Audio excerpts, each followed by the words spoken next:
My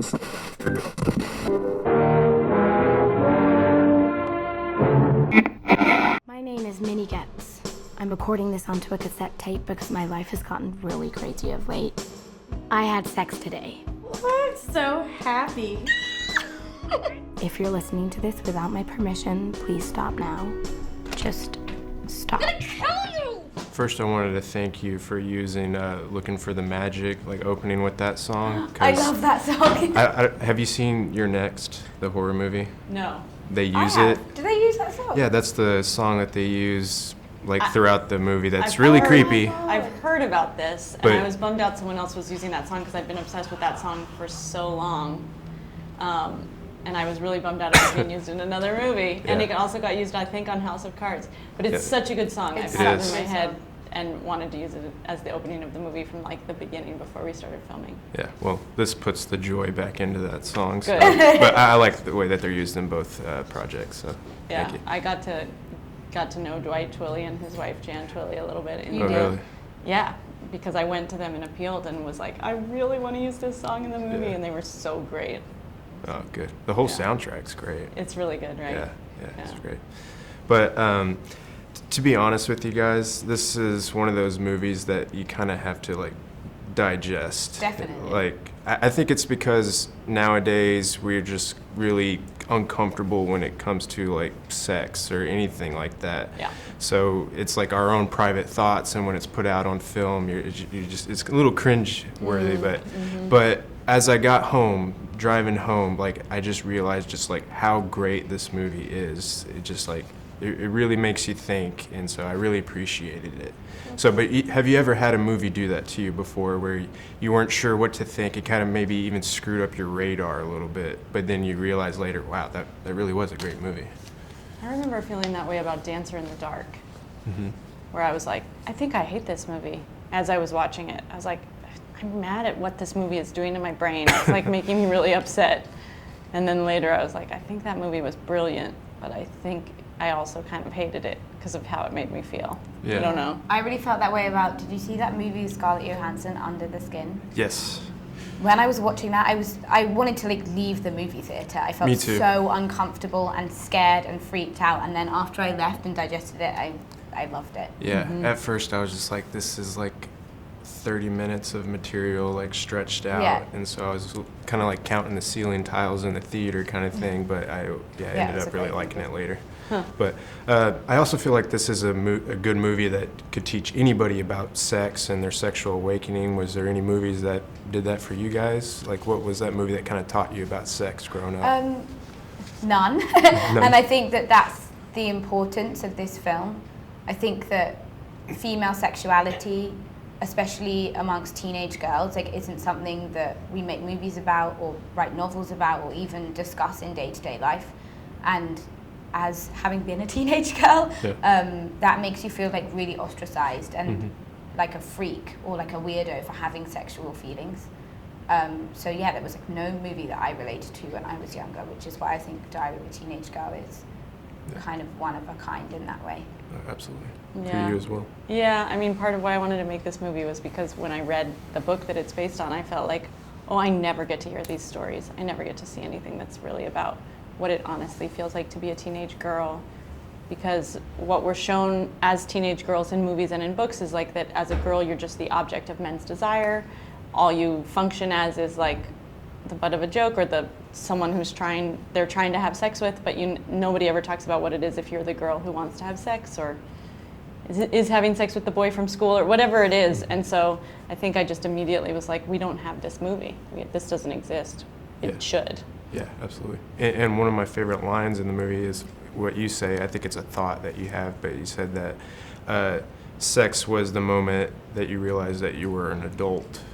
And so what was that moment for you that you realized that you were an adult? I don't know if I've realized yet that I'm an adult. I recently had a baby and I was like, so then I'm an adult, right? I have a baby. Does that make me an adult? But I think everyone has that moment, like when they first have sex and you're like, does that mean I'm a grown-up now? Yeah. Like, I don't know, it just feels like you've entered into a different realm of your life, like you've entered in on a secret. Don't you that feel like weren't you a kind part of before. spend all of your teenagehood being like, am I an adult now? Does this make me an adult?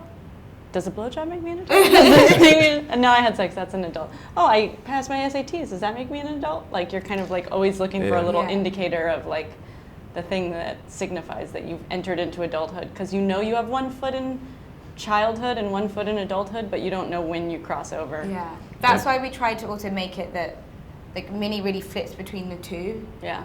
So sometimes she acts like a complete child and has like the emotional capacity of like a 9-year-old, and then sometimes she acts like really precocious and tries to play at being the grown-up. I feel like when you're a teenager, you're often like playing with those two like mediums. Yeah.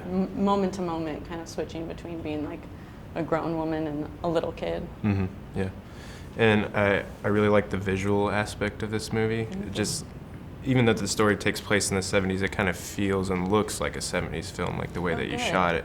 And so is there like an aspect from that day and age of filmmaking that you wish you could have experienced firsthand? I don't know if I can answer that question because I was born in 1992. But even now, like when you think about it in the 70s, like, oh, I wish I had the hair or experienced those things that your character goes through in the film. Well, maybe not to that degree, but... I wish I'd slept with my mum's boyfriend. I feel just like the whole style of the 70s is like cooler than anything now. Yeah, in a way. I guess I feel like there was so much happening in film then that was really exciting and interesting too. And I don't know, it was fun to watch movies that were coming out the year that this film takes place, like Taxi Driver. And even like from a few years earlier, one of my favorite movies is Harold and Maude. That was like 71. But just kind of thinking about what was happening culturally within film at the time is kind of, it was an exciting inspiration for the movie to kind of think about what movies might the character of Minnie be going to see. Like she would have been going to see Taxi Driver in the movie theater probably. So funny. And then watching that like prostitute character and kind of being like, oh, whoa. I mean, it was changing things. I don't know. And also what was happening in the 70s just like culturally, generally was... specifically in the Bay Area, it was a really interesting cultural moment. Yeah, for sure. But lastly, this is based on Phoebe Gleckner's novel, and I imagine for you that a lot of times for filmmakers, they have to make certain cuts from the material because of some things just don't translate, and then time reasons as well.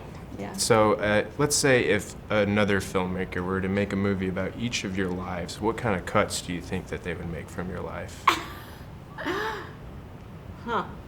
Like what wouldn't I want them to have in the movie? Why would I tell you?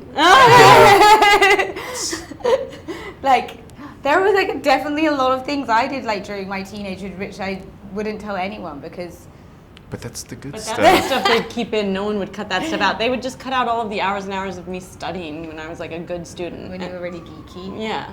Yeah. Or like just being alone in your room, just like making little projects by yourself. Just like, I think that would get cut out of boredom. Yeah, sure. Well, thank you so much for your Thank time, you so guys. much. Thank you. Is it life sweet? I don't want to brag, but it was quite a piece when I was your age. Run to the mountains. We can sail the Emerald Sea.